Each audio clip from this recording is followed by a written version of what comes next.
As you go into record stores up here in Manchester and you thumb through the local releases, one name seems to appear on virtually all of them. It's the name of Martin Hannett, or Martin Zero, as he sometimes calls himself. There's even one new record I saw the other day which proudly proclaims not a Martin Zero production on its sleeves, as if it was something out of the ordinary, and indeed it is. Hannett was at the controls for the Buzzcocks Spiral Scratch EP, for Jilted John, for John Cooper Clarke's album, for which he also wrote the music, and most recently for Joy Division. So if anybody's responsible for the Manchester sound, he is. And Trevor Dan asked him whether he can put his finger on what's special about the city. There's always been a tradition that you've got to go to London to make it, and consequently there's always been a strong, perverse element who can't see why.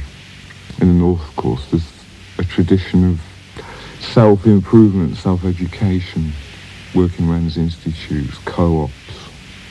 These are the factors that are operating now.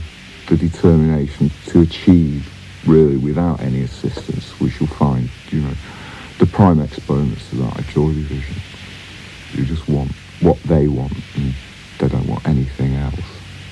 And that's why you don't yet see too many top 40 independent productions from Manchester.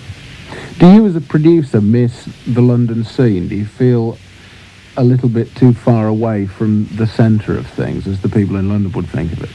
I don't know, I get occasional doses of it. I've got a friend who runs a demo studio, and I see craftsmen, songwriters, locked in there for months at a time, banging out stuff for Cliff and Olivia, and I don't know, I see that kind of professionalism. I'm kind of in retreat from clocking in, clocking out. Do you think that the bulk of the Manchester bands would have set out to be nationally known, as bands do all over the country? Or do you think they're actually happy to tap the big market that is in Greater Manchester? They don't really have too much time for worrying about such larger things, I don't think. I think that's good, because it's unnecessary. They're not pandering to markets at all. What about the electronic nature of so much of it? That seems to be a trademark almost of the Manchester sound, if there is such a thing. Well, as soon as you step into the north side of Manchester, you're in a very science fiction industrial landscape. I was struck years ago.